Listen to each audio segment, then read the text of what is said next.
ज्योतिष शास्त्र अनुसार आज राति ठारू एही राशि माने दरिद्ररू हेबे कोटिपति। आज राति ठारू महासंजोग जोगु एही राशि मानकर भाग्य रे अचानक धन लाभ हेबाकु जाउछि। कारण ग्रह मानकर परिवर्तन जोगु राशि मानकर परिवर्तन होइथाय, जहा शास्त्र रे कुआ जाइछि। राशि जरिया रे व्यक्ति निजर वर्तमान और भविष्यत विषय रे पूर्वरु जानि परिथाय। तेबे आसंतु जानिबा सेही खास राशि गुडिक कोन रहिछि। ता पूर्व जो मैंने आम चैनल को ए पर्यंत सब्सक्राइब करना सब्सक्राइब कर दिंतु और पाखरे थिबा घंटी बटन को दबाई दिंतु। वृष राशि एही राशि लोकंकर महादेवंक कृपारु शुभ समय आसवाक जाउछि। अचानक धन लाभ हेबो। आपणक जीवन में बहुत सारा खुशी आसवाक जाउछि। कैरियर रे आपण सफल हेबे।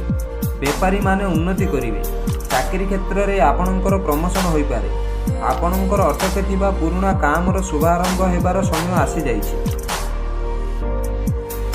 कन्या राशि एही राशि लोक मानकर भाग्य चमकिबाकु जाउछि।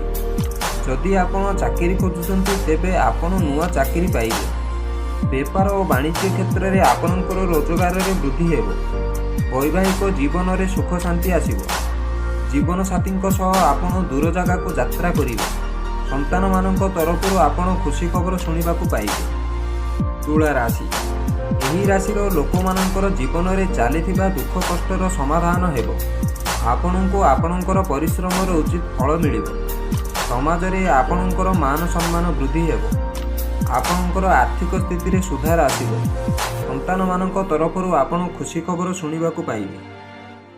मेष राशि एही राशि लोक मानकर राजयोग कारणरू भाग्य बदलिबाकु जाउछि। आपणक जीवन में लागि रहिथिबा दुखर अंत घटिबो। शिक्षा बेपार और वाणिज्य क्षेत्र में आपण करुथिबा चेष्टा सफल हेबो।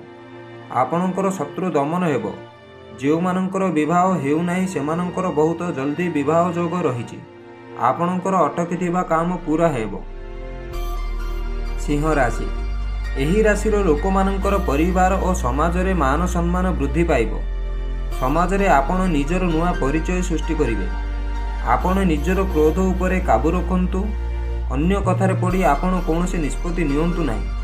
आपणकर वैवाहिक जीवन मधुमय रहिबो। पारिवारिक माहौल आपणकर खुशीमय रहिबो।